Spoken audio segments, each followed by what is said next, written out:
Evening students, myself Ritu Jaiswal, welcome to my YouTube channel. आज हम 11th standard का accounting and स्टेनोलॉजी के कुछ अभी वो बहुत बड़ा चैप्टर है, थियरी है। मुझे पता है तुम सबके लिए बहुत बोरिंग है। अकाउंट्स ऐसा चैप्टर मैं थियरी में पढ़ा रही हूँ, पर बच्चों थियरी पता होना ज़रूरी है, क्योंकि जब तक आपको बेस नहीं पता होगा, जब तक आपको मीनिंग नहीं पता होंगे, तब तक आपको आगे कैसे करवाऊंगी। इसीलिए मैं वो छोटे छोटे वीडियो बनाती हूँ ताकि आप आराम से शांति से देखो। थोड़ी देर देखो, फिर बंद कर दो, फिर थोड़ा बाद में देखो, स्पीड चला के देखो, जैसे आपको कंफर्टेबल लगता है वैसे देखो। और खुद ही मत देखो, प्लीज सबके साथ शेयर करो ताकि सबको उसकी नॉलेज भी मिल सके और सबको उसका बेनिफिट हो, क्योंकि मैं बहुत टाइम निकाल के आपके लिए डालती हूँ।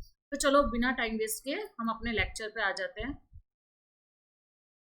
चलो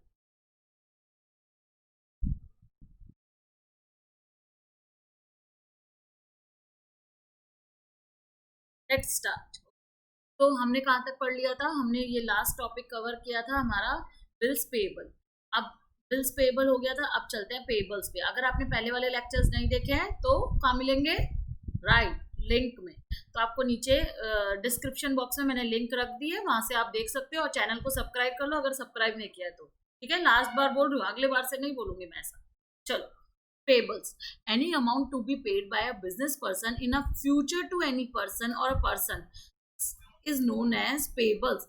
यानी किसी भी बिजनेस को या किसी भी व्यक्ति को कोई उससे कुछ उधार लिया था, राइट, या कोई गुड्स खरीदे थे, उसके अगेंस्ट में मुझे पेमेंट करना बाकी है, यानी फ्यूचर में पे करना है, तो उसको मैं क्या बोलूंगी? पेबल्स बोलूंगी। पेबल वर्ड का ऐसे बना पे से पे करना यानी देना, तो पेबल वर्ड का ऐसे बना है पे से। Creditor and bill payable are included in payable. अब सिर्फ क्रेडिटर ही इंक्लूड नहीं होते, बिल्स पेबल भी पेबल्स में कवर होता है। क्यों कवर होता है?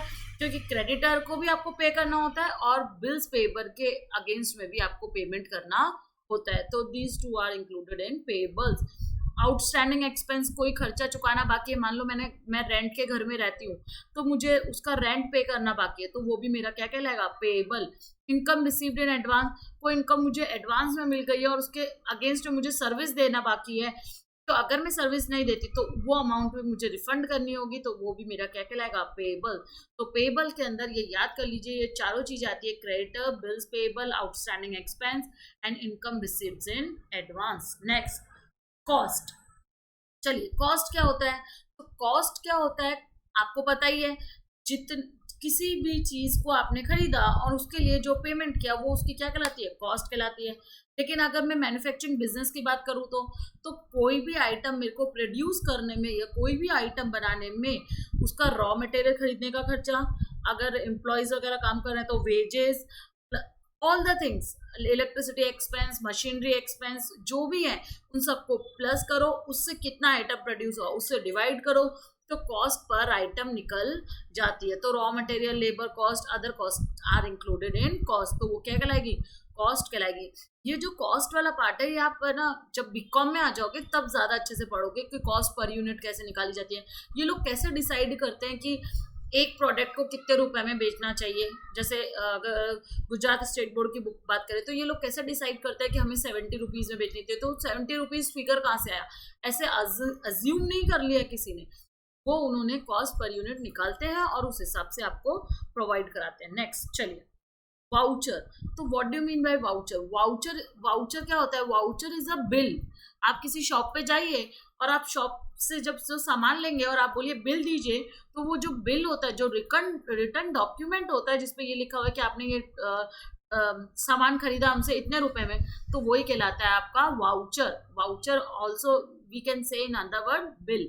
ठीक, तो voucher is a return document of a business transaction. A type of transaction is determined on the basis of voucher.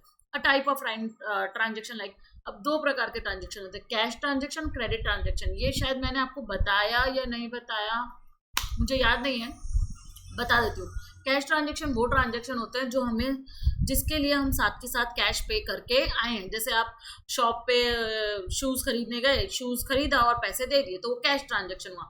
पर आपने बोला कि अंकल, अभी पापा ने बोला है कि पैसे 1 महीने बाद देंगे, जो आप ज्यादातर करते हो स्कूल की फीस चुकाने में, ट्यूशन की फीस चुकाने में, ये सब।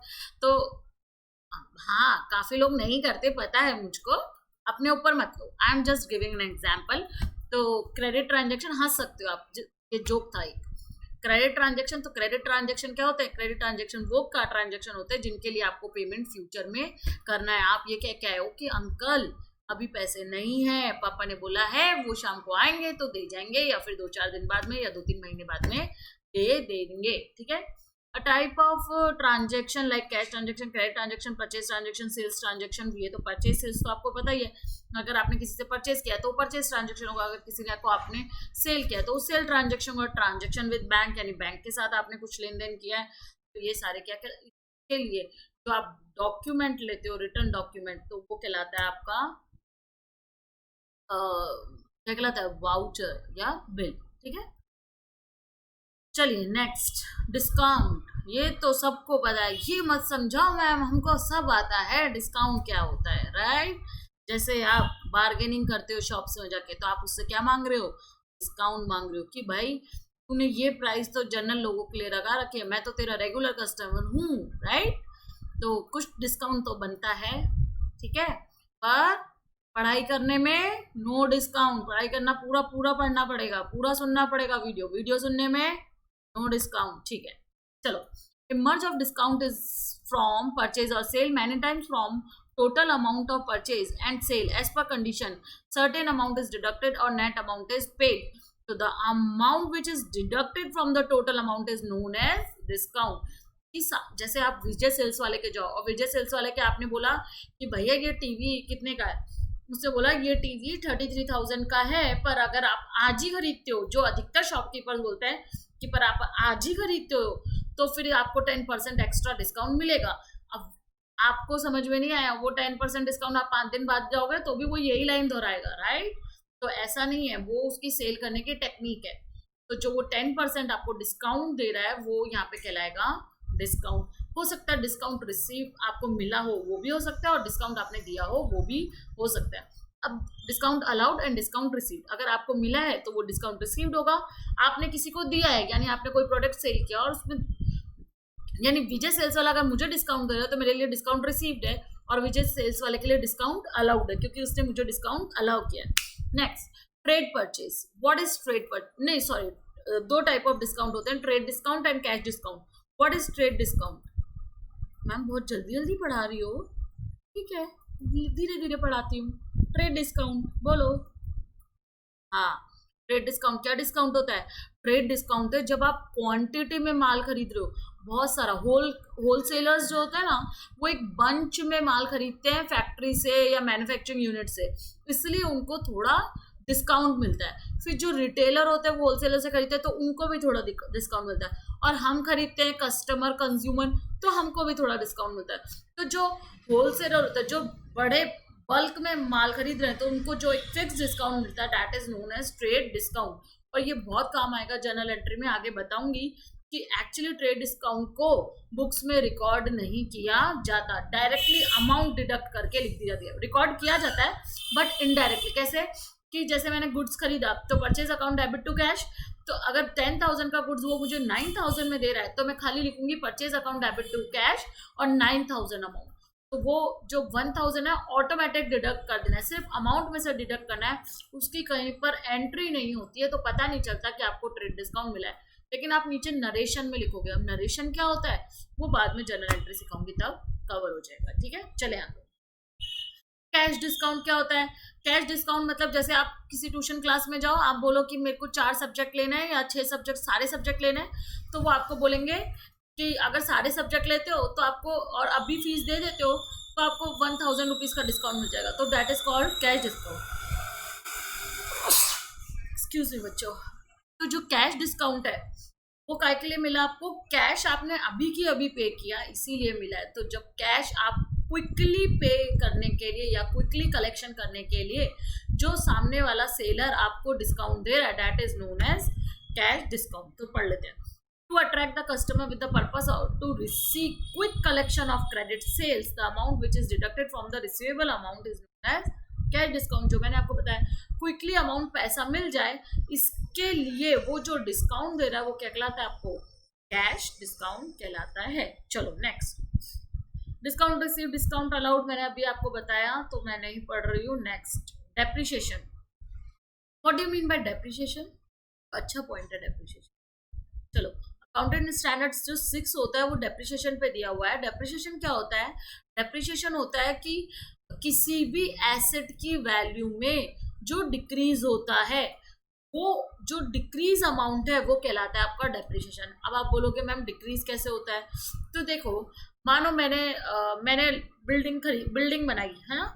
अब बिल्डिंग जब बनाई थी तो वो 1 लाख में बनी, पर धीरे धीरे ड्यू टू यूज वो क्या हो रही है, उसकी घिसाई हो रही है यूज करने के कारण। तो लोग बोलते हैं ये तो बहुत पुराना डिजाइन है, या पुराना हो गया टाइल्स, नल्स वगैरह फिटिंग पुराने हो गए, इलेक्ट्रिसिटी फिटिंग्स पुरानी हो गई है।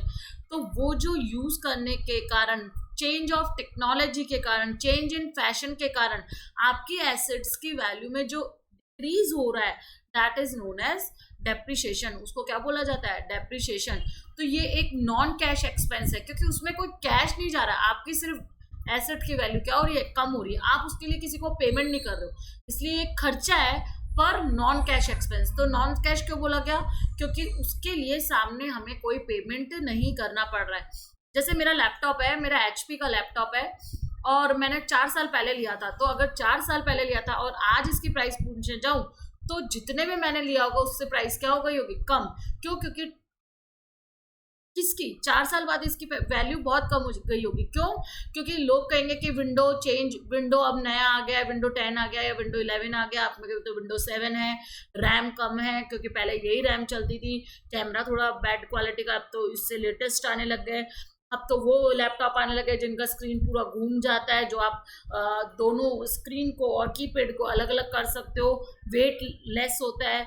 तो ये सब क्या हुआ, टेक्नोलॉजी चेंज हुई, क्योंकि हम लैपटॉप की बात करें, प्लस आपने यूज किया है इसलिए इसके कीपैड्स घिस गए।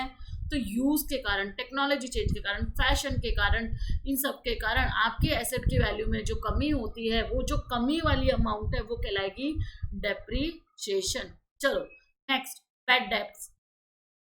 बच्चों ये बैड डेब्ट मेरे को आपको बहुत अच्छे से समझाना पड़ेगा, इसलिए इसके लिए मैं एक बाद में समझाऊंगी। अभी हम थोड़ा नीचे देखते हैं दूसरे पॉइंट्स क्या हैं।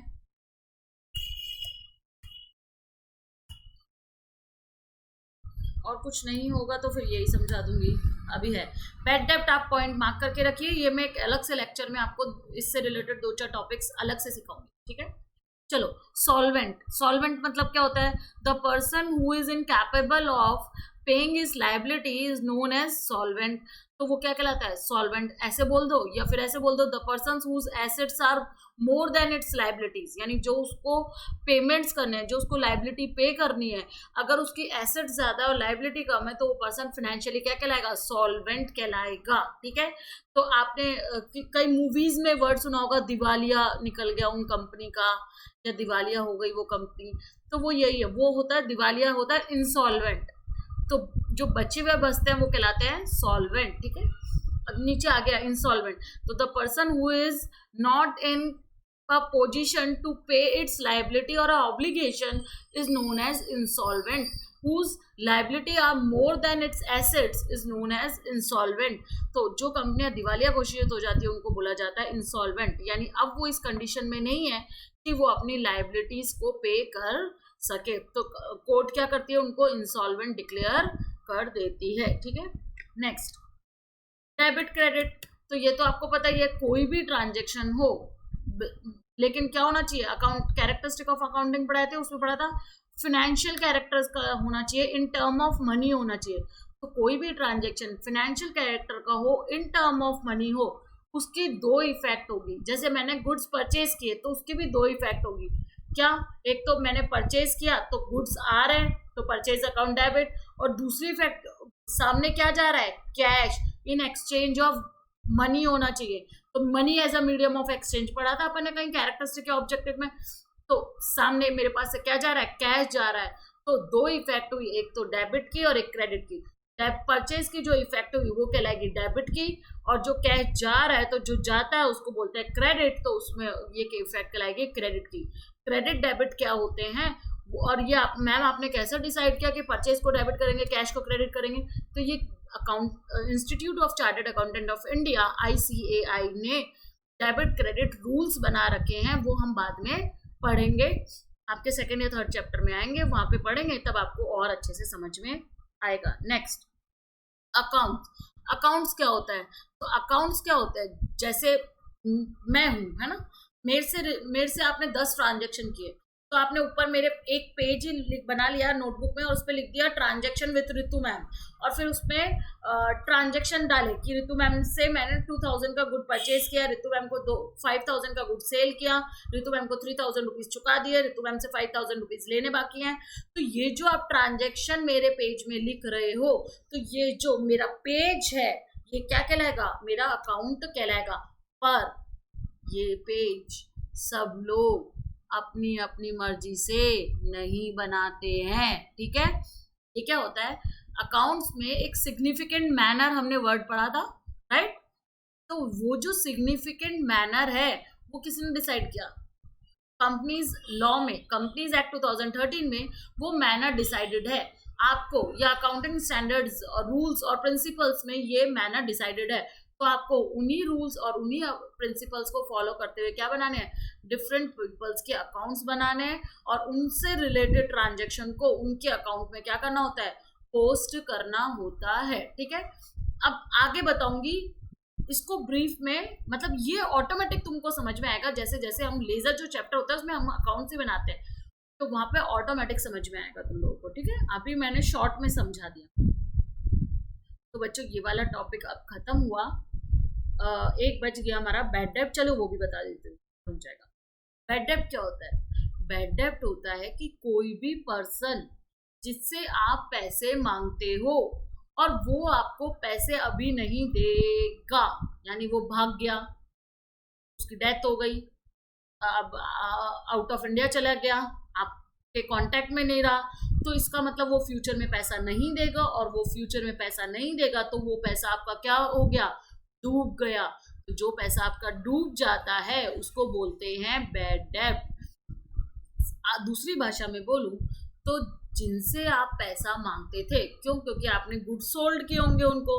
तो जो debtors in a capacity of non payment of cash होते हैं, तो उन डेटर्स को हम एज अ बैड डेब्ट अकाउंट्स में शो करते हैं, क्योंकि फ्यूचर में अब वो पैसा हमारा नहीं देंगे, तो उसको बोलते हैं बैड डेब्ट। चलो पढ़ देते हैं। When goods sold on credit by the business person to whom goods are sold is a debtor. वो क्या कहलाता है? डेटर कहलाता है। मीनिंग समझाया था, of a business. From him amount of sale is to be collected. तो उनसे क्या लेना होता है? अमाउंट, मतलब उससे आपको पैसे लेने होते हैं क्योंकि आपने उसको सेल किया है। तो many time debtor of business is not in a position to pay full amount due to his weak financial condition. If the amount is not collected, even after necessary effect, the amount which is not received, जितनी भी नहीं मिली, आधी नहीं मिली, 40% नहीं मिली, 25% नहीं मिली, 100% नहीं मिली, is known as bad debt। तो जो अमाउंट आपको नहीं मिला है वो क्या कहलाएगा? बैड डेब्ट कहलाएगा। कोई आपका पैसा लेके भाग गया तो वो भी क्या कहलाएगा? बैड डेब्ट कहलाएगा, ठीक है। तो आज हमारी ये टर्मिनोलॉजीज क्या हुई? खत्म हुई। पर इसका मतलब ये नहीं हुआ कि हमारा चैप्टर खत्म हुआ। चैप्टर खत्म होने में अभी टाइम है, अभी हमें मेथड्स पढ़ने हैं और भी कुछ थोड़ा बहुत पढ़ना है। थोड़ा बाकी है चैप्टर, मुझे ऐसा लग रहा है, हाँ बस थोड़ा ही बाकी है। शायद नेक्स्ट लेक्चर में मैं ये चैप्टर पूरा कवर करा दूंगी और ये चैप्टर खत्म। अब मैंने आपको बेसिक समझा दिए हैं, तो अब हम इसके आगे जो नेक्स्ट लेक्चर में पूरा खत्म करके फिर जर्नल, अब डायरेक्ट हम थर्ड चैप्टर से पढ़ेंगे, दैट इज जर्नल, जिसमें आपको बहुत मजा आने वाली है। इसलिए आप अभी के अभी चैनल को क्या कर लो? सब्सक्राइब कर लो। मैं कभी भी वीडियो डाल सकती हूँ, कल भी परसों भी, राइट। तो आप अभी के अभी चैनल को सब्सक्राइब कर लो और बेल आइकन पे क्लिक करो, ठीक है। और प्लीज इसको दूसरों के साथ भी शेयर करना, जो मैं हमेशा आपको कहती हूँ, ताकि सबको इसका बेनिफिट मिल सके। Thank you students, good night.